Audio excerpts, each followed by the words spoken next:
Report! Usa ka lumulupyo sa barangay Kanulaon ning lungsod sa Hagna nasikop sa mga kapulisan. Kini gituuhan nga nagkupot sa ginadiling drogas.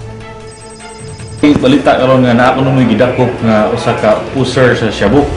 Usa man ni katinuod? Kung yun na sir, tinuod na sir nga naay operation nato diri sa Hagna og ang joint operation niya siya sir sa PIB sa Provincial Intelligence sa atong sa Barracks nga joint operation ni sila.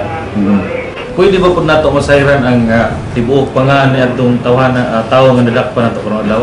Pwede kayo sir, kini siya sir ang suspect ni sir si Noel Villarmino, ang iyang miduli man ni kadilinya.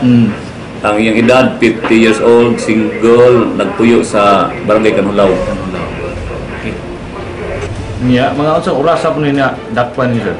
Kini nadakpan ni sir sa alauna 50 kang hapon.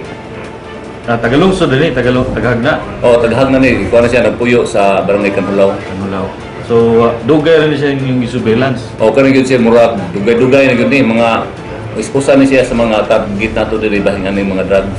So, kini inyong gibuhat nga pagsikop ni mga naghawig sa mga ginadiling drogas. Sa ba niyo mga programa sa mga kapulisan karon? Sa yun siya, mao na gipadaktan sa atong CPNP nga iwagtang yun nga illegal drugs kay mao ni makakuha sa mga batanon. Kailangan i-eliminate din siya.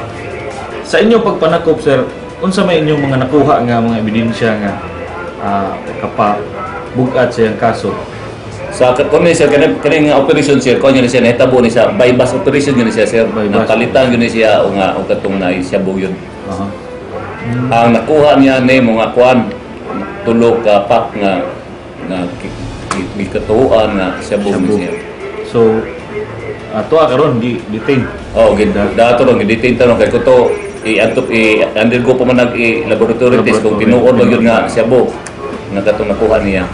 So, congratulations sa inyong gihimo nga trabaho. Salamat po, sir. Well done. Salamat, sir. Ang pagsugpo sa ginadiling drogas maoy gipakusgan sa mga kapulisan dili lang dinhi sa atong lungsod sa Hagna, hasta na ang tibuok lalawigan sa Bohol. Mao na nga akong panawagan nga sa mga katauhan dinhi sa Bohol, atong suportahan nato ang programa sa atong provincial director nga si Senior Superintendent Dennis Palo Agustin nga mo report gyud ta unsay atong naibaw-an nga mga illegal nga gibuhat sa mga katawhan sa atong matag barangay aron masulbad kining problema ilabi na problema sa droga, no? Nanukad dinhi sa San Miguel Cable Compound alang sa DYMA Balita, Radyo Hagna, Radyo Bulanon 100.9 FM. Kini si Bern Condor.